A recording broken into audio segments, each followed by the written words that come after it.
బ్యాంకులో లోన్ కావాలంటే ఏం చేయాలి? పర్సనల్ రుణం అయితే ఎవరైనా షూరిటీ సంతకం పెట్టాలి.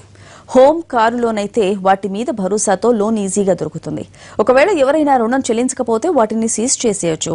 ఆ భయంతోనైనా లోన్ చెల్లిస్తారని బ్యాంకుల ధీమా. అయితే చైనాలో రుణాలిచ్చే ఓ వెబ్సైట్ మాత్రం కొత్త పోకడలు పోతోంది.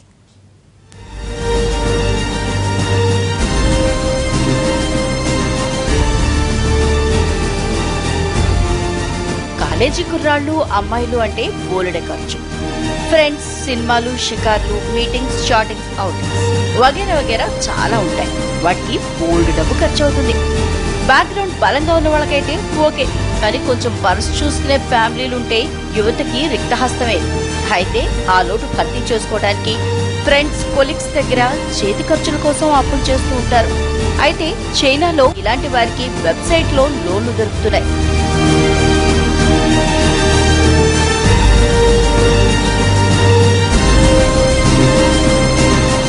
జేడీ క్యాపిటల్ జిరియాబావో అనే చైనీస్ వెబ్సైట్ లోన్లు అందిస్తుంది. ఈ సైట్ లో యాక్టివ్ గా ఉండేవారికి మాత్రమే రుణాలిస్తారు. అందుకు భారీగా వడ్డీ కూడా వసూలు చేస్తారు.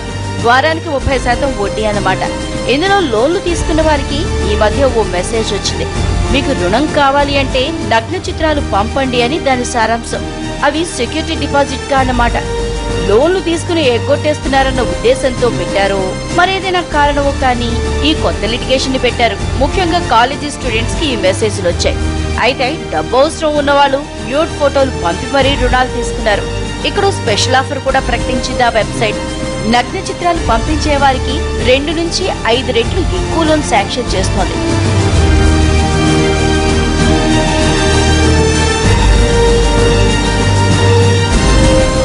న్యూడ్ ఫోటోలకు లోన్ కాన్సెప్ట్ పై పెద్ద దుమారం రేగింది. మరోవైపు బాధితులు కూడా గగ్గోలు పెడుతున్నారు. ఓ యువతి ₹1,00,000 లోన్ తీసుకుంటే అది అసలు వడ్డీ కలిపి 4 నెలల్లో 2 లక్షలైంది. డబ్బులు కట్టకపోతే ఫోటోలు బయట పెడతామని బెదిరించడంతో నానా తంటాలు పడి డబ్బు కట్టేసింది. అయితే ఆ పీడ ఇంకా వదిలిందా లేదా అన్నది డౌటే.